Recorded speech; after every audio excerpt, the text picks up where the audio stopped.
ꯃꯥꯏꯇꯧꯅ ꯑꯩꯈꯣꯏꯒꯤ ꯁꯤꯒꯤ ꯌꯨꯝꯐꯝꯁꯤꯗ ꯑꯩꯈꯣꯏꯅ ꯌꯨꯝ ꯑꯃ ꯂꯦꯞ ꯇꯥꯔꯦ.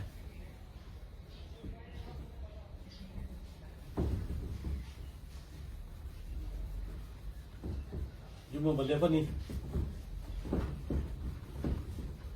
ꯀꯃꯥꯏꯅ ꯂꯦꯞꯄꯅꯤ ꯍꯥꯏ ꯀꯥꯟꯗ ꯑꯩꯈꯣꯏꯅ ꯌꯨꯝꯁꯤꯗ ꯉꯁꯥꯏ ꯌꯨꯝꯐꯝ ꯃꯥꯄꯟꯁꯤ ꯇꯣꯛꯑꯁꯤ. ꯑꯗꯨꯒ ꯌꯨꯝꯒꯤ ꯁꯨꯃꯥꯏꯅ ꯀꯥꯔꯟ ꯇꯧꯔꯅꯤ. ꯃꯍꯧꯁꯥ ꯇꯧꯅꯔꯝꯃꯤꯁꯦ ꯀꯥꯔꯟ ꯇꯧꯔꯅꯤ. ꯀꯥꯔꯟꯁꯤꯗ ꯑꯩꯈꯣꯏꯅ ꯁꯤꯗ ꯁꯥꯏꯖꯤꯟ ꯇꯥꯅꯕ ꯍꯥꯏꯅ ꯑꯩꯈꯣꯏ ꯌꯨꯝꯁꯤ ꯁ꯭ꯋꯥꯏꯗꯒꯤ ꯍꯦꯟꯒꯠꯇꯕꯤꯗ ꯁꯨꯃꯥꯏꯅ ꯁꯥꯟꯅꯔꯝꯃꯤ. ꯍꯧꯖꯤꯛ ꯀꯩꯗꯧꯔꯦ ꯑꯅꯧꯕ 21st centuryꯒꯤ ꯑꯅꯧꯕ ꯆꯠꯁꯤ ꯂꯥꯛꯄ ꯃꯇꯝꯁꯤꯗ ꯁꯤꯒꯤ ꯀꯥꯔꯟꯁꯤ ꯌꯦꯡꯕ ꯌꯥꯗ꯭ꯔꯦ. ꯃꯔꯨꯑꯣꯏꯅ ꯀꯔꯤ ꯂꯥꯛꯑꯦ ꯍꯥꯏ ꯀꯥꯟꯗ ꯍꯤꯡꯒꯣꯜꯁꯤꯗ ꯑꯩꯈꯣꯏꯒꯤ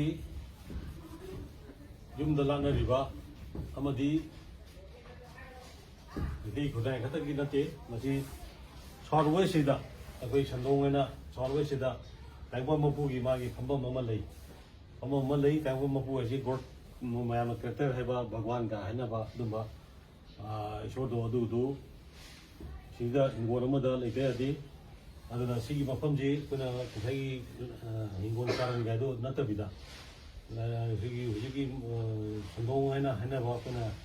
ꯂꯥꯏꯅꯤꯡꯊꯧꯒ ꯂꯥꯠꯅꯔꯤꯕ ꯃꯩꯇꯩꯒꯤ ꯑꯗꯨꯒ ꯃꯌꯥꯝꯒꯤ ꯁꯤ ꯁꯥꯎꯠ ꯋꯦꯁ ꯍꯥꯏꯅ ꯈꯪꯅꯔꯤꯕ ꯁꯨꯝꯕ ꯃꯐꯝ ꯋꯦꯁ ꯅꯠꯇ꯭ꯔꯒ ꯁꯥꯎꯠ ꯍꯥꯏꯅ ꯈꯪꯅꯕ ꯁꯤ ꯀꯥꯆꯤꯟꯁꯦ ꯁꯤ ꯃꯄꯥꯁꯤꯗ ꯌꯥꯔꯤꯈꯩ ꯌꯦꯡꯉꯀꯥꯟꯗ ꯁꯤ ꯀꯥꯏꯗ ꯊꯝꯗꯧꯅꯣ ꯍꯥꯏꯕ ꯌꯦꯡꯉꯀꯥꯟꯗ ꯑꯩꯈꯣꯏꯅ ꯁꯤꯒꯤ ꯄꯣꯠꯁꯤ ꯄꯨꯈꯥꯏ ꯅꯠꯇ꯭ꯔꯒ ꯐꯨꯠ ꯑꯃꯒꯤ ꯑꯦꯔꯤꯌꯥꯗ ꯃꯉꯥꯟ ꯐꯨꯗꯣꯛꯅ ꯃꯥꯒꯤ ꯇꯥꯁꯜꯂꯒ ꯂꯩꯒꯅꯤ. ꯑꯗꯨ ꯃꯇꯝꯗꯨꯗ ꯑꯩꯈꯣꯏꯅ ꯁꯤ ꯌꯦꯡꯉꯀꯥꯟꯗ ꯂꯥꯏꯃꯤꯠ ꯎꯕ ꯀꯥꯡꯕꯨꯅ ꯌꯦꯡꯒꯗꯕꯅꯤ. ꯑꯗꯨꯒ ꯁꯤꯒꯤ ꯄꯣꯠꯁꯦ ꯑꯗꯨꯃꯥꯏꯅ ꯇꯧꯔꯀꯥꯟꯗ ꯀꯗꯥꯏꯗ ꯂꯩ ꯑꯗꯨ ꯌꯦꯡꯉꯀꯥꯟꯗ ꯇꯧꯕꯤꯔꯒꯗꯤ ꯌꯥꯝ ꯐꯩ. ꯑꯗꯨꯅ ꯂꯝ ꯁꯝꯅ ꯇꯧ ꯇꯥꯔꯗꯤ ꯁꯤꯒꯤ ꯄꯣꯠꯁꯦ ꯀꯔꯤꯒꯨꯝꯕ ꯌꯨꯝ ꯑꯃꯒꯤ ꯀꯥꯔꯟꯗꯨꯗ ꯇꯥꯔꯝ ꯇꯥꯔꯗꯤ ꯈ꯭ꯋꯥꯏ ꯐꯔꯦ. ꯑꯗꯨꯒ ꯇꯥꯔꯝꯗꯕꯤꯗ ꯑꯩꯈꯣꯏꯅ ꯌꯨꯝꯁꯦ ꯁꯨꯃꯥꯏꯅ ꯁꯥꯈ꯭ꯔꯕ, ꯌꯨꯝꯁꯦ ꯁꯨꯃꯥꯏꯅ ꯁꯥꯔꯦ. ꯁꯨꯃꯥꯏꯅ ꯁꯥꯔ ꯇꯥꯔꯗꯤ ꯑꯩꯈꯣꯏꯅ ꯁꯤꯒꯤ ꯌꯨꯝꯁꯦ ꯃꯉꯥꯟ ꯁꯨꯡꯂꯩ ꯂꯩꯔꯣꯏ, ꯁꯨꯐꯪ ꯐꯪꯉꯣꯏ, ꯅꯨꯡꯉꯥꯏ ꯑꯐꯕ ꯐꯪꯉꯣꯏ, ꯒ꯭ꯔꯣꯠ ꯂꯩꯔꯣꯏ, ꯍꯥꯏꯗꯤ ꯆꯥꯎꯈꯠ ꯊꯧꯔꯥꯡ ꯍꯥꯏꯗꯣ ꯁꯨꯐꯪ ꯐꯪꯉꯣꯏ. ꯑꯗꯨꯅ ꯁꯤ ꯄꯣꯠꯁꯤ ꯀꯃꯥꯏꯅ ꯇꯧꯅꯤ ꯍꯥꯏ ꯀꯥꯟꯗ ꯑꯩꯈꯣꯏꯅ ꯁꯤ ꯄꯣꯠꯁꯤ ꯑꯩꯈꯣꯏꯅ ꯑꯁꯨꯃꯥꯏꯅ ꯂꯧꯒꯅꯤ. ꯑꯗꯨꯒ ꯁꯨꯃꯥꯏꯅ ꯂꯧꯔꯀꯥꯟꯗ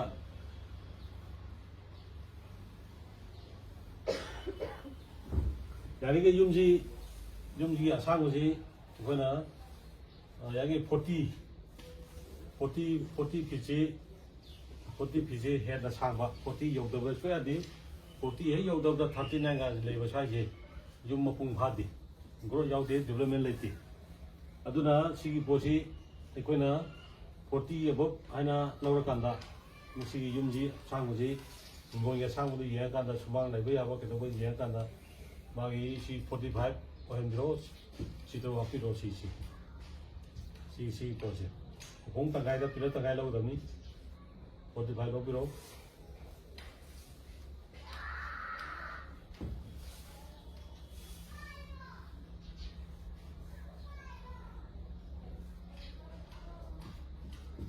$45.6 ꯍꯦꯟꯗꯣꯛ ꯍꯦꯟꯖꯤꯟ ꯇꯧꯕ ꯑꯗꯨ ꯀꯩꯅꯣ ꯇꯧꯗꯅꯕ ꯁꯣꯏꯗꯅꯕ ꯑꯩꯈꯣꯏꯅ 45 ꯂꯧꯔꯦ. ꯁꯤꯒꯤ ꯑꯄꯥꯛꯄꯁꯤꯅ 15.6 ꯂꯧꯕꯤꯔꯣ ꯁꯤꯒꯤ ꯄꯣꯠꯁꯦ. ꯑꯗꯨꯅ ꯁꯨꯃꯥꯏꯅ ꯇꯧꯔꯀꯥꯟꯗ ꯑꯩꯈꯣꯏꯅ ꯁꯤꯒꯤ ꯄꯣꯠꯁꯤ ꯃꯨꯟꯅ ꯌꯦꯡꯉꯀꯥꯟꯗ ꯁꯤꯒꯤ ꯄꯣꯠꯁꯤ ꯁꯤꯒꯤ ꯀꯥꯆꯤꯟꯁꯤ ꯍꯦꯛ ꯇꯥꯔꯕ ꯑꯁꯨꯃꯥꯏꯅ ꯀꯥꯔꯟꯁꯤ ꯂꯧꯅ ꯃꯥꯒꯤ ꯆꯨꯈꯣꯡ ꯑꯩꯈꯣꯏꯒꯤ ꯌꯨꯝꯒꯤ ꯄꯔꯤꯡ ꯊꯥꯕ ꯍꯥꯏꯗꯣ ꯀꯥ ꯌꯥꯠꯄꯗꯣ ꯍꯦꯛ ꯇꯧꯕꯗ ꯁꯤꯗ ꯂꯩ ꯄꯣꯠꯁꯤ ꯁꯤꯒꯤ ꯍꯤꯡꯒꯣꯜꯁꯤ ꯄꯨꯔꯥ ꯊꯨꯡꯅ ꯑꯩꯈꯣꯏꯒꯤ ꯕꯛ ꯐꯨꯒꯠꯇꯅ ꯍꯤꯡꯒꯣꯜꯁꯦ ꯑꯐꯕ ꯍꯥꯏꯗꯣ ꯑꯣꯏꯈ꯭ꯔꯅꯤ. ꯍꯟꯗꯣꯛꯈ꯭ꯔꯅꯤ ꯃꯥꯒꯤ ꯃꯁꯥ ꯃꯔꯦꯡ ꯃꯌꯥꯝꯁꯦ. ꯑꯗꯨꯃꯥꯏꯅ ꯇꯧꯅ ꯁꯤꯒꯤ ꯌꯨꯝꯁꯤ ꯇꯧꯔꯀꯥꯟꯗ ꯁꯤꯒꯤ ꯉꯁꯥꯏꯒꯤ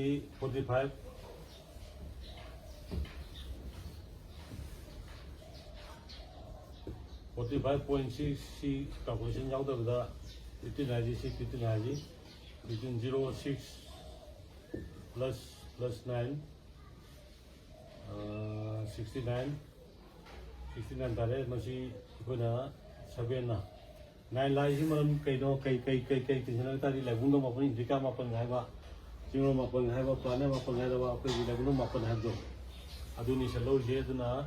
ꯁꯤ 7 ꯊꯣꯛꯀꯅꯤ 7ꯁꯤ ꯀꯩꯅꯣ ꯂꯥꯏꯅ 8 ꯁꯂꯥꯏ 8 ꯀꯅ ꯍꯥꯏꯅꯕ ꯑꯗꯨ ꯖꯥꯇꯤ ꯈꯨꯗꯤꯡꯃꯛꯇ ꯂꯣꯏ ꯂꯩꯕꯅꯤ ꯑꯗꯨ ꯂꯧꯒꯅꯤ ꯏꯔꯝ 8 ꯏꯔꯝ ꯈꯣꯡ 8 ꯍꯥꯏꯅ ꯍꯥꯏꯕꯗꯣ ꯅꯣꯡꯃꯥꯏꯖꯤꯡ ꯅꯤꯡꯊꯧꯀꯥꯕ ꯊꯥꯡꯖ ꯐꯥꯎꯕ ꯂꯩꯕ 8ꯇꯣ ꯑꯗꯨ ꯂꯧꯔꯅꯤ ꯁꯤ 7 ꯌꯥꯎꯔꯅꯤ 8 8 3 ꯍꯨꯝꯐꯨꯗꯣꯏ ꯁꯤ ꯄꯣꯠꯁꯤ ꯇꯧꯔꯀꯥꯟꯗ ꯁꯤ ꯇꯧꯂꯦ ꯚꯥꯏꯅ ꯉꯁꯥꯏ ꯊꯋꯥꯏ 5 ꯃꯤꯒ ꯊꯥ 3 ꯍꯥꯏꯕꯗꯨꯅꯤꯁꯦ ꯁꯤ ꯍꯦꯛ ꯇꯥꯗ꯭ꯔꯕ ꯁꯤ ꯂꯩꯕ ꯃꯌꯥꯝꯁꯦ ꯃꯍꯪ ꯃꯌꯥꯝꯁꯦ ꯁꯤ 0 1 2 3 4 5 6 ꯇꯥ 5 ꯇꯥꯁꯜꯂꯕ 5 ꯇꯥꯁꯜꯂꯕ ꯁꯤꯗ ꯁꯤ ꯀꯥꯜꯀꯨꯂꯦꯁꯟꯁꯤꯗ ꯄꯔꯤꯡ ꯊꯥꯕꯗ ꯍꯦꯛ ꯀꯩꯅꯣ ꯇꯧꯕꯗ ꯁꯤ ꯂꯥꯏꯁꯪꯅꯤ ꯁꯤ ꯄꯣꯠꯁꯤꯗ ꯁꯤ ꯂꯥꯏꯁꯪ ꯊꯋꯥꯏ ꯌꯥꯎꯗꯕ ꯍꯛꯆꯥꯡ ꯌꯥꯎꯗꯕ ꯊꯋꯥꯏ ꯃꯌꯥꯝꯕꯨ ꯂꯥꯠꯄ ꯏꯀꯥꯏ ꯈꯨꯝꯅꯕ ꯎꯠꯂꯒ ꯂꯥꯏꯁꯪꯗ ꯂꯥꯏꯅꯤ ꯂꯥꯠꯂꯤꯕꯗꯣ ꯑꯗꯨ 0ꯅꯤ ꯁꯤ ꯂꯥꯏꯁꯪꯅꯤ ꯂꯥꯏꯁꯪꯗ ꯂꯥꯏ ꯂꯩꯕꯗꯣ ꯑꯗꯨꯅ ꯁꯤꯗ ꯍꯤꯡꯒꯣꯜꯁꯤꯗ ꯑꯩꯈꯣꯏꯅ ꯊꯝꯒꯗꯧꯕ ꯂꯥꯏꯁꯪꯗꯣ ꯁꯤ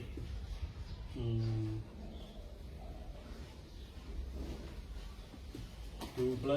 3 5 adagi si 9 14 8 10 samani paano khaidu ko yado do 0 taw do ila sing wato na lapa po si 0 ta salawa aduga dagi jumlai agano da ngai bunga haiba zida akoina yumni saga 0 ta salawa ni amana yumdo fajarani mapan sagai nungarani ana yektai kaitagi ngau phaiba ko brain toiba kdo ko loi tawani sigi famida 0 ka ta sadi adagi si calculation sida sigi method se sida 1 ta di si lambi amadi tureni haiba si ta hek ta paga sigi tu kaya pagi makong he yung loibida sigi ngon sigi maramda natraga topa maru mapang adagi luina ruba tinaruba mayangi kunsi khongchatduda ai kunsi khongchatda mungna wajenaba haurani chakiran chanaba haurani khanaba horni lamgi tugi kaidawa laugi singi lamgi marangda matangda khanaba chenaba tawna pot ket kana pot ka ba do suwe chodaba aduna pot ni se ne wan tang ta de aba tawna si tu ni pukhi anjana jo lepna class kam satri ngasi ji ukuna video record na tawga na thado gena thabune na si number 2 lemiji si 2 lem ta di si method sida si ga samba 42 be 45 or 41 or 38 or be ade si 13 or be si calculation same calculation sida ekona si method si tawba kanda sida ani leba adudi puki ji kaino hai kanda ngai gi ngagi mako amadi ngagi mamaina ngari chali ngagi makoni ana puki da mi lebe ade ana puki da mi leita di irang nei ana sigi ani leba yum sida si ani lem ta di si yum je sigi asangba amja pa ko je ani lem ta di mi do ke dong nong da sa ko pe yaro abam da yaro ana yena khang ko chila ni adegi mung dong na san ya da bi ke da bi mayam to kan da kunsi khongche sida nungai mung khang da dum leng ani je ani lem ta om lem ba kaino hai ta di makong ani pa ma jiba ma no da chap do adugi yum ni se ada koina ye loge ganu loge hai ta di je wa loge ta di om le yum sa da adu di ma ji si hoi development lai ni nungai na ma ji gi mapung phawa da na san do kan lai ni je wa jing da mi lai ba da ji om ta sala ba yum ji da mi ji lai ni ngoi yum ji mi lai ni ngoi mapan thoga makok yang ani mung jang ko khorang ko chang ni khana ba chaina ba ke do myam thokani sen thum lo ma yum ji lo samung ngam 0 1 2 3 yum lo samung ngam oi adagi mung si lupi number 4 si 4 ta sala ba doi ta di si boi lupi ha lai ke ba yum saram sei da nupa no chang lai ba di nupa lai ba ya di ha ma te nupa lai ru matam da moi wakhan ja ba thoi koi lupi nang ba nupa ga haina do adu si mari lai ba le ma yum de gi thoi si calculation si mi to sida ama to na tawi ya na si calculation number 5 lemba si bo de yum je lo samung khang da na sen param la ju sen param pa ju yum je lo sna bi wakhan phang khalo ana yena ba koi gi turi chemba ka do ma am taro kan da yamna wana lemba kuchi mai do dengani number 5 koi sa makong mari pamba mang daraga sa ba manga si mari ni si mari na si manga dara na si manga le ni je manga le si manga le ba ꯌꯨꯝꯁꯤꯗ ꯃꯉꯥ ꯂꯩꯔꯝꯕ ꯌꯨꯝꯁꯤꯗ ꯑꯩꯈꯣꯏꯒꯤ ꯃꯤꯁꯤꯡꯁꯦ ꯑꯩꯈꯣꯏꯒꯤ ꯏꯃꯨꯡꯗ ꯍꯦꯛ ꯂꯩꯔꯤꯉꯩꯗꯤ ꯁꯨꯆꯥꯠ ꯉꯪꯅꯕ ꯈꯣꯠꯅꯕ ꯑꯩꯈꯣꯏꯒꯤ ꯆꯀ꯭ꯔꯤ ꯆꯒꯥꯡ ꯇꯧꯅꯕꯒꯤ ꯇꯥꯏꯞꯇ ꯂꯩꯒꯅꯤ ꯑꯗꯨꯒ ꯃꯁꯛꯁꯦ ꯍꯦꯛ ꯎꯅꯗ꯭ꯔꯕ ꯀꯣꯏꯊꯤ ꯊꯤꯅꯦꯕ ꯃꯣꯏ ꯃꯁꯦꯟꯁꯦ ꯀꯣꯏꯊꯤ ꯊꯤꯅꯤ ꯑꯗꯨ ꯀꯥꯏ ꯆꯠꯂꯨ ꯀꯩꯗꯧ ꯇꯧꯔꯒ ꯌꯨꯝ ꯂꯝꯕꯤꯗ ꯅꯨꯡꯉꯥꯏꯅ ꯋꯥꯔꯤ ꯁꯥ ꯂꯥꯛꯀꯅꯤ ꯌꯨꯝ ꯃꯅꯨꯡ ꯆꯪꯉꯒꯅ ꯑꯩꯈꯣꯏꯒꯤ ꯍꯦꯛꯇ ꯋꯥꯏꯁꯟꯅꯕꯤ ꯈꯣꯠꯆꯟꯅꯕꯤ ꯑꯗꯒꯤ ꯅꯨꯡꯁꯤꯅꯗꯕꯒꯤ ꯇꯥꯏꯞꯇ ꯃꯔꯨꯝ ꯃꯔꯥꯡ ꯍꯦꯛꯇ ꯂꯪꯈꯠꯅꯔꯛꯀꯅꯤ ꯍꯦꯛꯇ ꯑꯗꯣ ꯇꯔꯨꯛ ꯂꯦꯝꯕꯁꯤꯅ ꯑꯩꯈꯣꯏꯒꯤ ꯉꯁꯥꯏꯒꯤ ꯁꯤꯒꯤ ꯃꯦꯊꯣꯠꯁꯦ ꯁꯨꯃꯥꯏ ꯃꯤꯒ ꯊꯥ ꯇꯔꯨꯛ ꯍꯥꯏꯁꯦ ꯅꯨꯄꯥ ꯅꯨꯄꯤ ꯑꯃꯗꯤ ꯖꯤꯕ ꯄꯥꯟꯕ ꯄꯨꯝꯅꯃꯛ ꯆꯤꯡ ꯈꯣꯏꯔꯝ ꯂꯥꯏꯁꯨ ꯄꯨꯟꯅ ꯂꯩꯕ ꯌꯥꯕ ꯑꯗꯨꯒ ꯌꯨꯝꯅꯤ ꯇꯔꯨꯛ ꯂꯦꯝ ꯇꯥꯔꯗꯤ ꯐꯅꯃꯛ ꯁꯤꯒꯗꯕ ꯑꯣꯏꯇꯥꯔꯁꯨ ꯑꯩꯈꯣꯏꯒꯤ ꯁꯤꯔꯣꯏ ꯅꯥꯔꯣꯏ ꯎꯀꯜ ꯑꯣꯏꯗꯅ ꯑꯗꯨꯝ ꯁꯥꯐꯔꯗꯣ ꯃꯇꯝ ꯁꯥꯡꯕ ꯁꯥꯐꯔ ꯑꯃ ꯐꯪꯒꯅꯤ ꯑꯗꯨꯒ ꯁꯨꯃꯥꯏꯅ ꯂꯩꯔꯕ ꯃꯇꯝꯁꯤꯗ ꯑꯩꯈꯣꯏꯅ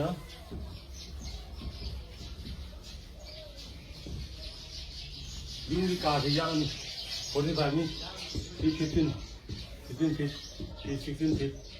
ꯑꯗꯩ ꯁꯤ ꯑꯩꯈꯣꯏꯅ ꯁꯤꯗ ꯂꯩꯕ ꯃꯥꯒꯤ ꯊꯨꯝꯁꯤ 14.6 ꯑꯣꯏꯔꯅꯤ ꯁꯨꯃꯥꯏꯅ ꯇꯧꯅ ꯌꯥꯛꯀꯅꯤ ꯑꯗꯣ ꯁꯤꯒꯤ ꯀꯥꯁꯤꯗ ꯑꯃꯨꯛ ꯁꯤꯅ 15 ꯑꯣꯏꯔꯕ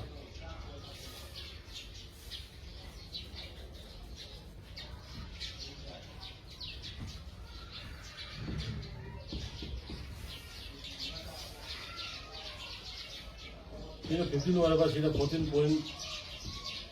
waraba mamang thamak kana mangukana kha chawdong sini kha chawdong si ga pik to ne ga tok chal roba si je koi gi mung je gana sana so ya ro amata khun tar gana sana ya ro sini chawdi de sena khana ba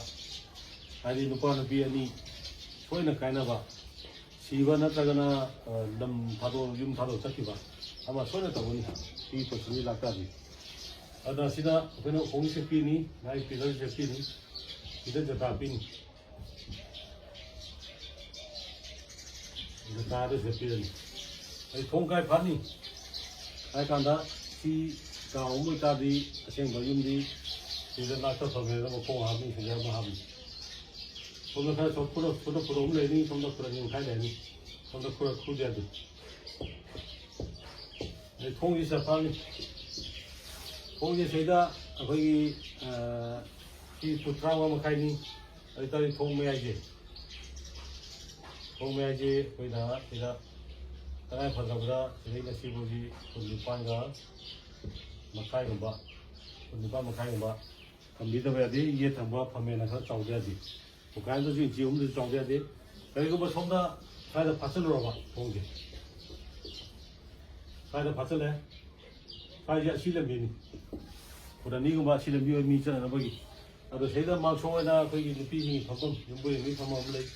ꯁꯤꯗ ꯊꯣꯡ ꯐꯥꯠꯆꯜꯂꯨ ꯇꯥꯔꯗꯤ ꯌꯨꯝꯒꯤ ꯅꯨꯄꯤꯁꯤ ꯃꯁꯤꯡ ꯊꯥꯔꯣꯏ ꯊꯕꯛꯁꯨ ꯃꯥꯅ ꯄꯨꯅꯤ ꯁꯤꯜ ꯂꯥꯡꯒꯅꯤ ꯃꯃꯤꯠꯇꯤ ꯃꯄꯤ ꯇꯔꯥ ꯑꯗꯨꯝ ꯂꯩꯅꯤ ꯑꯗꯨꯅ ꯊꯣꯡ ꯐꯥꯕꯁꯤ ꯁꯣꯝꯗ ꯊꯥꯗꯣꯛꯄꯤꯔꯀꯥꯟꯗ ꯁꯤꯒꯤ ꯖꯒꯥꯁꯤꯗ ꯐꯨꯠ 9 ꯊꯝꯃꯀꯥꯟꯗ ꯁꯣꯝꯗ ꯐꯨꯠ 6ꯀꯨꯝꯕ 5ꯒꯨꯝꯕꯁꯦ ꯊꯝꯕꯤꯔꯝꯃꯀꯥꯟꯗ ꯃꯥꯒꯤ ꯂꯩꯐꯝꯁꯦ ꯊꯝꯗꯣꯏꯕ ꯌꯥꯗꯦ ꯑꯗꯨꯒ ꯁꯤꯗ ꯃꯊꯪꯒꯤ ꯊꯣꯡꯁꯤ ꯁꯤꯗ ꯐꯥꯠꯄ ꯌꯥꯗꯦ ꯁꯤ ꯈꯧꯔꯤꯎ ꯊꯣꯡ ꯑꯄꯥꯕꯁꯤꯅꯤ ꯁꯣꯝꯗ ꯊꯥꯏꯅ ꯑꯗꯨꯃꯥꯏꯅ ꯇꯧꯔꯒ ꯁꯤ ꯈꯔ ꯆꯪꯍꯜꯂꯒ ꯐꯥꯠꯄꯤꯌꯨ ꯊꯣꯡꯁꯤ ꯁꯣꯝꯗ ꯐꯨꯠꯈꯥꯏ ꯑꯃ ꯊꯥꯗꯣꯛꯄꯤꯌꯨ ꯑꯗꯨꯒ ꯊꯣꯡꯁꯤ ꯁꯨꯃꯥꯏꯅ ꯇꯧꯔꯒ ꯃꯥꯒꯤ ꯊꯣꯡꯁꯤ ꯐꯥꯠꯄꯤꯌꯨ ꯑꯗꯨꯒ ꯁꯤꯗ ꯃꯅꯤꯡ ꯊꯣꯡꯒꯤ ꯑꯣꯏꯕ ꯁꯤꯗ ꯑꯃ ꯐꯥꯠꯄ ꯌꯥꯏ ꯐꯥꯠꯇꯕ ꯌꯥꯗꯦ ꯃꯅꯤꯡ ꯊꯣꯡ ꯁꯤꯗ ꯐꯨꯠꯈꯥꯏ ꯑꯃ ꯊꯥꯗꯣꯛꯄꯤꯔꯣ ꯑꯗꯨꯒ ꯁꯤꯗ ꯊꯣꯡꯗꯣ ꯁꯤꯗ ꯐꯥꯠꯄꯤꯔꯣ ꯁꯤꯒꯤ ꯃꯌꯥꯏ ꯑꯦꯛꯁꯇꯦꯟꯁꯟ ꯁꯨꯃꯥꯏꯅ ꯑꯃ ꯁꯝꯗꯣꯛꯀꯦ ꯍꯥꯏ ꯇꯥꯔꯗꯤ ꯁꯝꯗꯣꯛꯄ ꯌꯥꯏ ꯁꯤꯗ ꯊꯣꯡ ꯐꯥꯠꯄ ꯌꯥꯏ ꯑꯗꯨꯒ ꯁꯤ ꯁꯨꯃꯥꯏꯅ ꯁꯝꯖꯟꯕꯤꯔꯣ ꯁꯨꯃꯥꯏꯅ ꯁꯝꯖꯟꯕꯤꯔꯣ ꯑꯗꯨꯒ ꯁꯤꯗ ꯐꯥꯠꯂꯀꯥꯟꯗ ꯁꯤ ꯂꯦꯝꯍꯧꯔꯤꯕ ꯖꯒꯥꯁꯤꯗ ꯁꯤꯒ ꯑꯩꯈꯣꯏꯒꯤ ꯁꯦꯐꯇꯤ ꯇꯦꯡꯅꯦ ꯑꯗꯒꯤ ꯕꯥꯠꯔꯨꯝꯅꯦ ꯁ꯭ꯋꯥꯏ ꯊꯝꯕꯤꯌꯨ ꯁꯤꯒꯤ ꯇꯪꯈꯥꯏꯁꯤꯗꯒꯤ ꯁꯨꯃꯥꯏꯅ ꯊꯝꯕꯤꯌꯨ ꯁꯤꯗꯩ ꯍꯦꯟꯅ ꯆꯪꯁꯤꯟꯈꯤꯗꯥꯗꯤ ꯌꯨꯝꯒꯤ ꯅꯨꯄꯥꯗ ꯅꯠꯇ꯭ꯔꯒ ꯅꯨꯄꯤꯗ ꯃꯤꯁꯤꯡꯗꯨꯗ ꯃꯈꯨꯠ ꯃꯁꯥ ꯅꯥꯕ ꯑꯗꯩ ꯆꯤꯛꯄ ꯁꯥꯕ ꯀꯩꯗꯧꯕ ꯃꯌꯥꯝ ꯑꯃ ꯇꯧꯒꯅꯤ ꯁꯣꯝ ꯆꯪꯍꯟꯕ ꯌꯥꯗꯦ ꯑꯗꯨꯃꯥꯏꯅ ꯇꯧꯅ ꯉꯁꯥꯏꯒꯤ ꯋꯥꯔꯝꯁꯤ ꯆꯨꯝꯅ ꯇꯧꯕꯤꯌꯨ ꯑꯗꯨꯒ ꯁꯤꯗ ꯃꯊꯛ ꯂꯣꯡꯈꯠꯀꯦ ꯍꯥꯏ ꯇꯥꯔꯗꯤ ꯏꯁꯇꯤꯌꯥꯔꯁꯦ ꯁ꯭ꯋꯥꯏꯗ ꯍꯥꯞꯄꯤꯕ ꯈ꯭ꯋꯥꯏ ꯁꯨꯃꯥꯏꯅ ꯍꯥꯞꯄꯒ ꯁꯨꯃꯥꯏꯅ ꯍꯟꯕ ꯁꯨꯃꯥꯏꯅ ꯍꯥꯞꯄꯒ ꯁꯨꯃꯥꯏꯅ ꯍꯜꯂꯛꯄ sumana kawa sumana halakwa kuning kawa sina phai pi sina jo hapa yai sumana landing of pitho ganda sumana ila ganda sina ka kwa sumana to ba sumana halakwa ꯑꯗꯨꯃꯥꯏꯅ ꯇꯧꯕ ꯄꯣꯠ ꯑꯃꯈꯛ ꯂꯩ ꯁꯤꯗ ꯄꯤꯕꯁꯤꯅ ꯑꯃꯨꯛ ꯀꯩꯗꯧꯒꯦ ꯍꯥꯏ ꯀꯥꯟꯗ ꯑꯩꯈꯣꯏ ꯆꯤꯡꯈꯩꯗ ꯆꯥ ꯊꯝꯕꯁꯦ ꯑꯩꯈꯣꯏꯒꯤ ꯊꯧꯀꯥꯏ ꯌꯥꯝ ꯄꯨꯕ ꯊꯧ ꯌꯥꯝ ꯄꯨꯕ ꯑꯗꯨꯒ ꯂꯣꯏꯁꯤꯟꯕ ꯈꯔ ꯋꯥꯕ ꯂꯣꯏꯗꯤ ꯂꯣꯏꯁꯤꯟꯕ ꯃꯥꯏ ꯄꯥꯛꯄꯗꯤ ꯑꯣꯏ ꯑꯗꯨꯒ ꯃꯇꯝ ꯁꯥꯡꯅ ꯄꯦꯟꯗꯤꯡ ꯂꯩ ꯊꯧꯀꯥꯏ ꯌꯥꯝ ꯄꯨꯏ ꯑꯩꯈꯣꯏ ꯊꯕꯛ ꯊꯧꯔꯝ ꯌꯥꯝꯅ ꯁꯤꯜ ꯂꯥꯡꯕ ꯀꯩꯗꯧꯕ ꯄꯨꯕ ꯑꯣꯏ ꯑꯗꯨꯅ ꯁꯤꯒꯤ ꯄꯣꯠꯁꯤꯗ ꯑꯗꯨꯃꯥꯏꯅ ꯂꯩ ꯑꯗꯨꯅ ꯀꯔꯤꯒꯨꯝꯕ ꯊꯣꯡꯅꯥꯎꯁꯦ ꯋꯤꯟꯗꯣꯁꯦ 시기 마야지다 파트라바 마야지나 파이파레 시라이니 아도 시다 파슬라바 도나오지 아도 시다 파슬라바 나도 시다 파슬 파라바 시다 파슬다 그래도래 카칼라 도나 파슬까지 마야지 카칼라 파르까지 이몽들 레고 미지 시 윤부레 마지 아도 막황 나바 볼롬부바 하나의 칼락 와이타바 그도가 야만 넣으면 간다 초이다 마기 본시 공제체 연결 아도 도나 파보다 센터 파비우 시다 떨어가는 가나 사람이 야로 이몽도 아두가 아둔 예나의 마사 원이 거의 그런 사이다 좋아했다 뭐 그러고 매한 토크니 완전히 시다 파비로 도나오지 시주 도나오시다 파비우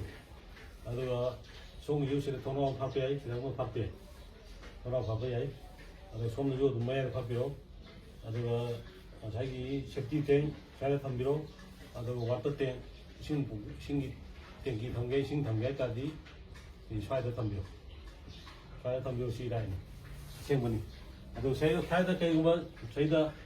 신경기 탐져라봐 안되기 싫어 탐져라봐 아두디 이 신경기 탐밍이 떠오르게 이렇게 떠오르 신경 타더라고 신경 하부도 아두다 용기 피걸제 따로 보면 자기 누가이네 벌써는 뭐 타고 그런 마음 짜는 뭐 야야라고 넣기는 뭐 그러면도 파이마가니 아무튼 묵나라니 얘나니 타고 dom지게 범랑 강다고 강공자고 타고 마음 떠라니 사이다 신경기 합해야지 이게 그러지 저다 뭐 공부가 내가 하는 보면 하나부터 사람이 라인이 당번 뭐 보기 그리고 윤부리 여기 더와이나 장아가 윤이 더와이 오는 레가 당번 이제 신합해야지 시기 전동기 저가지 신합해야지 나의 신경 범위 그러나 신기 거기나 사기 저가다 나의 레유도 뭐 본다 신합해야지 아래시 우기 없네 칼라지 우기 없네 칼라지 제대로 농 합점 해야지 나가 hom도 농 합해야 돼 농도나 거기 얌나 농아야 파도가 뭐 스피드만 여고 있다지 합해야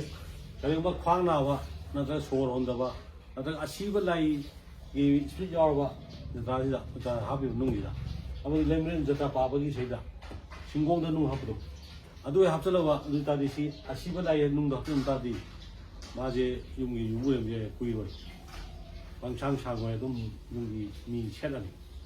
아빠도 바람다리 많이 가라져 다사도 바람다리 바니 나가게 좀 맞이 야가니 아빠도 손도 합절라면 시좀 윤부에 미름 깨라니 아빠도 윤타도 시행이니 아빠도는 시기 전동하니까 세다 합절라지 그래서 우리 먹고 아니 나거니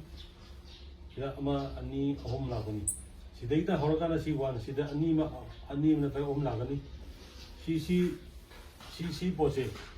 사이 세다 시보게 사이다 라이코먼 자가서 너무도 담아야 돼 농에 타면 농지 내선이 마탄다 이속이 스피드만 정방감이 아두나 정절하고 팠다가 거기 스피드 정절하고 레이다디 거기 꼭 잡과 여기 wak한 강는다와 미두다와 그러고 정어다디 좀 미두다와 꼭 잡과 가 상야다와 어떠거니 아마도 나마기 그런지 시대 1 2 3 4 5 하나 5 6 7 8 5보지 그는 양 섹션나 거기 뭐 있어가 제 그러면 하버디 거기 그냥 시멘 급선으로 봐 아도 주의해 고로도 타봐 아 이건 스포츠 아니 이랑을 봐 시대도 합이 붙는 게 이랑을 봐 신도 저 그래서 보통 이랑을 봐 좀 먹는 거좀 따지 이제 까다로워다 지금지나 해때는 게 까다로운다만 누가야 거기도 판거로 아마도 나마기 내 본도 내래 누나 시기 보시 버린 다음 마tamda ꯑꯩꯈꯣꯏꯅ ꯏꯇꯥꯒꯤ ꯃꯆꯤꯟ ꯌꯣꯠꯀꯤ ꯃꯆꯤꯟꯁꯦ ꯁꯤꯗ ꯄꯥꯏꯅꯤ ꯍꯥꯟꯅ ꯄꯣꯠ ꯊꯥꯗꯕ ꯌꯥꯗꯦ ꯁꯤꯗ ꯁꯣꯝꯂꯛꯀꯅꯤ ꯁꯣꯝꯗ 45 ꯏꯟꯆꯤ ꯇꯧꯁꯦ ꯊꯨꯝꯕ ꯃꯐꯝꯗ ꯁꯤꯗ ꯎꯆꯨ ꯍꯥꯟꯖꯨꯒꯅꯤ ꯑꯗꯨ ꯁꯤꯗ ꯑꯃꯨꯛ ꯎꯆꯨ ꯑꯃ ꯌꯨꯡꯉꯀꯥꯟꯗ ꯁꯤꯒꯤ ꯃꯥꯒꯤ ꯂꯦꯡ ꯑꯗꯩ ꯃꯥꯒꯤ ꯗꯥꯏꯔꯦꯛꯁꯟꯁꯦ ꯈꯔ ꯃꯨꯟꯅ ꯌꯦꯡꯍꯧꯔꯀꯥꯟꯗ ꯃꯥꯒꯤ ꯗꯤꯒ꯭ꯔꯤꯗꯣ ꯉꯁꯥꯏ ꯍꯣꯔꯦꯟ ꯀꯥꯔꯟ ꯇꯥꯅꯅꯕ ꯌꯦꯡꯍꯧꯔꯀꯥꯟꯗ ꯁꯤ ꯐꯖꯅ ꯁꯦꯝꯃꯀꯥꯟꯗ ꯃꯥꯒꯤ ꯄꯔꯤꯡ ꯊꯥꯕ ꯌꯨꯝ ꯄꯔꯤꯡ ꯊꯥꯕꯗꯣ ꯑꯗꯨ ꯇꯧꯍꯧꯒꯗꯕꯅꯤ ꯁꯤꯗ ꯍꯥꯟꯅ ꯌꯨꯡꯒꯗꯕꯅꯤ 마기 세제 세컨드 시 용간다 그는 45.6를 넣을간다 시기 세는 15.5 15가 가능하고 ꯐꯪꯅꯅꯕ ꯑꯃꯨꯛ ꯂꯧꯔꯅꯤ ꯁꯦꯟꯇꯔꯁꯤꯗ ꯂꯧꯔꯀꯥꯟꯗ ꯁꯤ ꯑꯃꯨꯛ ꯌꯨꯡꯉꯅꯤ ꯑꯗꯨꯗꯤ ꯁꯤ ꯄꯤꯇꯥ ꯃꯆꯤꯟꯁꯦ ꯁꯨꯃꯥꯏꯅ ꯄꯥꯏꯗꯣꯏꯅꯤ ꯁꯨꯃꯥꯏꯅ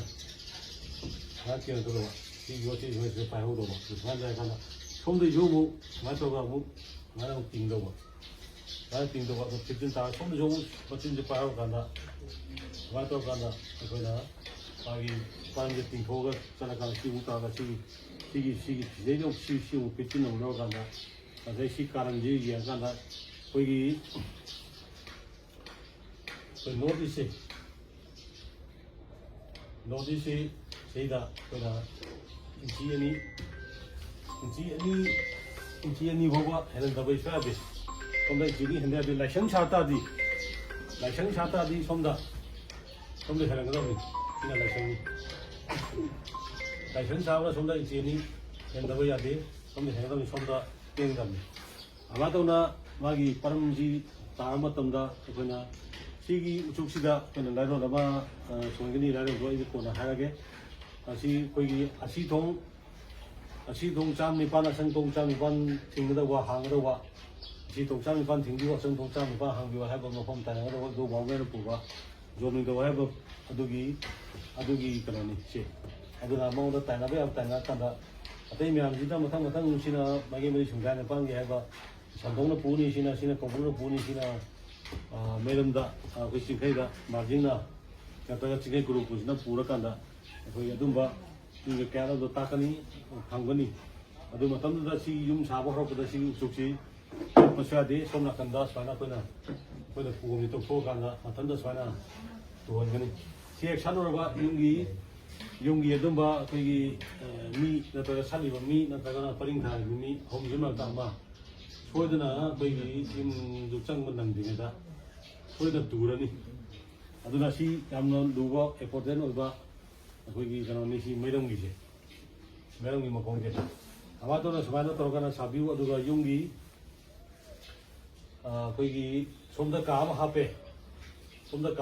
ꯑꯗꯨꯒ ꯁꯣꯝꯗ ꯑꯩꯈꯣꯏꯒꯤ ꯍꯌꯦꯡ ꯋꯥꯜ ꯈꯥꯔꯛꯄ ꯃꯇꯝꯗ ꯄꯤꯂꯔꯁꯦ ꯁꯣꯝꯗ ꯊꯝꯃꯝꯃꯦ ꯐꯂꯥꯡꯁꯦ ꯁꯤꯗ ꯈꯥꯔꯦ ꯁꯣꯝꯗ ꯄꯤꯂꯔꯁꯦ ꯊꯝꯈ꯭ꯔꯦ ꯁꯣꯝ ꯊꯣꯛꯈ꯭ꯔꯦ ꯑꯗꯨꯗꯤ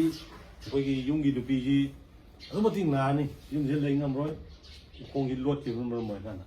ꯌꯨꯝꯗꯒꯤ ꯇꯥꯟꯊꯣꯔꯛꯑꯅꯤ ꯅꯠꯇ꯭ꯔꯒ ꯅꯥꯔ ꯁꯤꯕꯅꯤ ꯈꯪꯗꯦ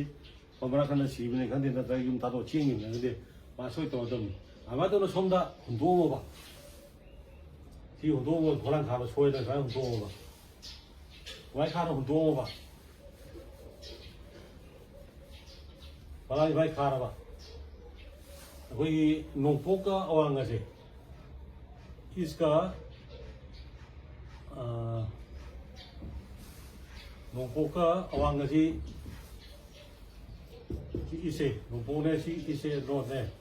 ꯁꯤꯒꯤ ꯑꯅꯤꯁꯦ ꯅꯨꯄꯤꯁꯤꯡꯒꯤ ꯃꯥꯒꯤ ꯂꯦꯞꯐꯝꯅꯤ ꯁꯣꯝꯗ ꯁꯤꯒꯤ ꯑꯅꯤꯁꯤ ꯅꯨꯄꯤꯁꯤꯡ ꯂꯦꯞꯐꯝꯅꯤ ꯁꯣꯝꯗ ꯅꯨꯄꯥꯅꯤ ꯁꯤ ꯋꯦꯁꯁꯦ ꯁꯤ ꯅꯨꯄꯥꯅꯤ ꯑꯗꯒꯤ ꯁꯤꯅ ꯁꯥꯎꯠꯁꯤ ꯅꯨꯄꯥꯅꯤ ꯑꯗꯨ ꯁꯣꯝ ꯅꯥꯀꯟꯗ ꯎꯈꯣꯡ ꯍꯦꯜꯂꯕ ꯅꯠꯇ꯭ꯔꯒ ꯋꯥꯠꯂꯕ ꯁꯣꯝ ꯅꯥꯀꯟꯗ ꯑꯋꯥꯡ ꯊꯪꯕꯗ ꯎꯈꯣꯡ ꯂꯩꯇ꯭ꯔꯕ ꯅꯨꯄꯤ ꯇꯥꯏꯅꯔꯦ ꯁꯣꯝꯗ ꯎꯈꯣꯡ ꯂꯩꯇ꯭ꯔꯕ ꯅꯨꯄꯤ ꯇꯥꯏꯅꯔꯦ ꯁꯣꯝꯗ ꯎꯈꯣꯡ ꯂꯩꯇ꯭ꯔꯕ ꯅꯨꯄꯥ ꯇꯥꯏꯅꯔꯦ ꯁꯣꯝꯗ ꯃꯅꯤꯡꯗ ꯎꯈꯣꯡ ꯋꯥꯠꯂꯕ ꯅꯨꯄꯥ ꯇꯥꯏꯅꯔꯦ ꯑꯗꯨꯃꯥꯏꯅ ꯇꯧꯅ ꯎꯈꯣꯡ ꯃꯌꯥꯝꯁꯤꯒꯤ ꯀꯩꯅꯣꯁꯤ ꯖꯨꯔꯥ ꯅꯨꯄꯥ ꯅꯨꯄꯤ ꯑꯅꯤ ꯌꯨꯝ ꯄꯥꯟꯕꯗꯧꯅ ꯂꯦꯞꯄꯒ ꯂꯩꯇꯕ ꯌꯥꯗꯦ ꯑꯗꯨꯃꯥꯏꯅ ꯇꯧꯅ ꯃꯥꯒꯤ ꯐꯔꯥꯡ ꯈꯥꯕꯁꯤ ꯌꯥꯝꯅ ꯃꯨꯟꯅ ꯌꯦꯡꯗꯕ ꯌꯥꯗꯦ ꯑꯗꯨꯅ ꯁꯤꯃꯨꯛ ꯊꯝꯃꯀꯥꯟꯗ ꯑꯩꯈꯣꯏꯅ ꯌꯨꯝ ꯑꯐꯩꯕ ꯑꯃ ꯁꯥ ꯇꯥꯔꯦ ꯉꯁꯥꯏꯒꯤ ꯁꯤꯒꯤ ꯂꯥꯏꯗꯧ ꯂꯩꯕ ꯖꯒꯥꯗꯣ ꯑꯗꯨ ꯐꯪꯅꯅꯕ ꯌꯦꯡꯒꯅꯤ ꯌꯦꯡꯗ ꯇꯥꯔꯗꯤ ꯌꯨꯝꯁꯤ ꯅꯨꯡꯉꯥꯏꯐꯝ ꯈꯪꯉꯣꯏ ꯍꯤꯡꯕꯒꯤ ꯃꯍꯥꯎ ꯌꯥꯎꯔꯣꯏ ꯑꯗꯨꯃꯥꯏꯅ ꯇꯧꯅ ꯁꯤꯗ ꯂꯩꯔꯦ ꯈꯜꯂꯁꯤ ꯁꯤꯗ ꯑꯩꯈꯣꯏꯅ ꯁꯥꯔꯅꯤ ꯌꯨꯝꯁꯦ ꯑꯗꯨꯒ ꯁꯤꯗ ꯑꯣꯏꯔꯁꯨ ꯌꯥꯏ ꯑꯗꯨ ꯁꯣꯝꯗ ꯍꯥꯏꯖꯔꯒꯦ ꯁꯤꯒꯤ ꯑꯌꯨꯡꯕ ꯑꯣꯏꯔꯁꯨ ꯁꯤꯒꯤ ꯑꯐꯩꯕꯁꯤꯅ ꯑꯌꯨꯡꯕꯁꯤꯅ ꯅꯨꯄꯥ ꯌꯨꯝꯁꯥꯅꯤ ꯀꯨꯔꯨ ꯌꯨꯝꯁꯥꯅꯤ sini kurun zani, atau sini nupi zani, dan mulai nuja.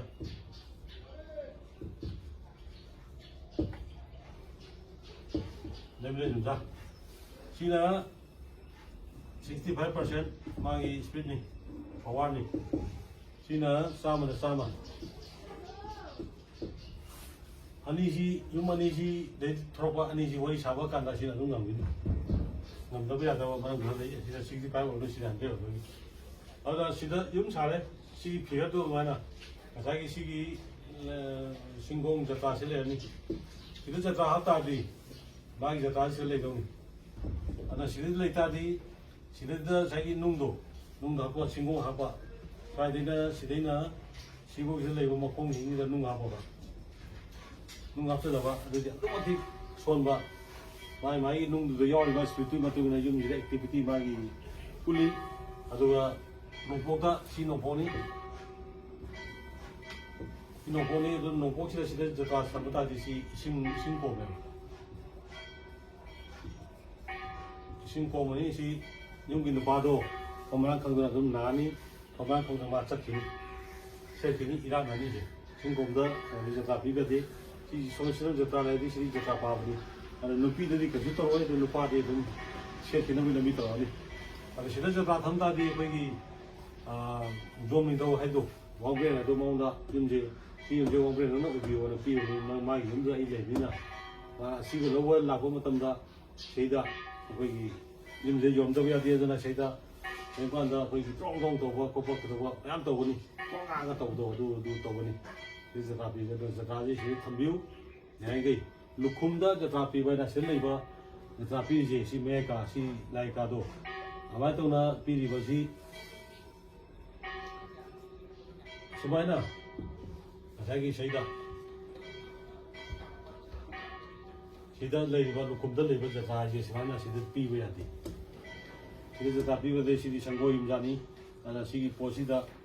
sumnu to bi do saida koi na yum je ka chaw no ba na koi gi yang tàu đó gì mà công việc sẽ tham này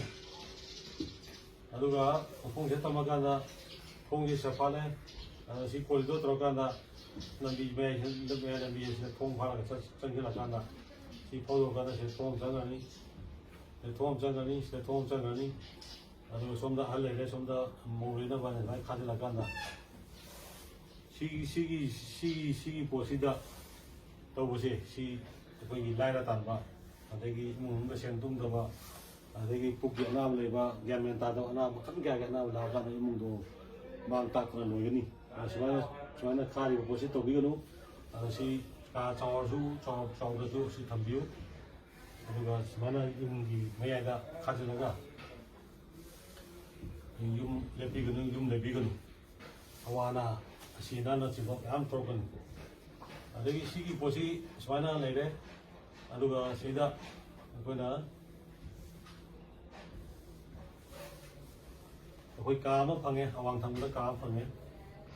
ꯀꯥ ꯐꯪꯉꯀꯥꯟꯗ ꯑꯩꯈꯣꯏꯒꯤ ꯁꯤꯗ ꯊꯣꯡ ꯐꯥꯠꯂꯦ ꯁꯤ ꯐꯂꯥꯡ ꯈꯥꯗ꯭ꯔꯦ ꯁꯤ ꯀꯥꯁꯦ ꯃꯧꯒ ꯏꯆꯥꯅꯨꯄꯥꯒ ꯂꯩꯅꯕꯅꯦꯅ ꯁꯤꯗ ꯐꯥꯠꯂ ꯁꯤ ꯊꯣꯡ ꯐꯥꯠꯇꯕꯗ block ꯇꯧꯔꯦꯕ ꯑꯗꯨꯇꯥꯔꯗꯤ ꯁꯤ ꯂꯩꯕ ꯃꯤꯁꯤ ꯂꯩꯕ ꯉꯝꯃꯣꯏꯕ ꯊꯣꯡ ꯐꯥꯠꯇꯕ ꯂꯩꯕ ꯊꯋꯥꯏ ꯃꯉꯥꯁꯤꯅ ꯁꯤ ꯄꯨꯔꯤꯕꯁꯤꯅ ꯁꯤꯒꯤ ꯁꯣꯔꯁꯤ ꯌꯧꯗꯕ ꯏꯔꯝ ꯈꯣꯡ ꯌꯧꯗꯕꯅ ꯃꯔꯝ ꯀꯥꯟꯗ ꯁꯤ ꯂꯩꯃꯤꯁꯤ ꯌꯥꯝ ꯇꯣꯏꯅ ꯅꯥꯅꯤ ꯑꯗꯨꯒ ꯃꯐꯝ ꯀꯪꯗꯅ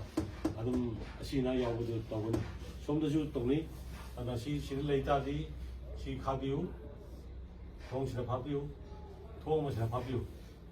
ꯑꯗꯨ ꯑꯣꯏꯇꯥꯔꯗꯤ ꯌꯥꯝ ꯏꯪꯅ ꯆꯤꯛꯅ ꯁꯥꯟꯇꯤ ꯑꯣꯏꯅ ꯏꯃꯨꯡꯗꯣ ꯄꯥꯟꯕ ꯉꯝꯅꯤ ꯁꯤꯗꯁꯨ ꯑꯗꯨꯃꯥꯏꯅ ꯇꯧꯅ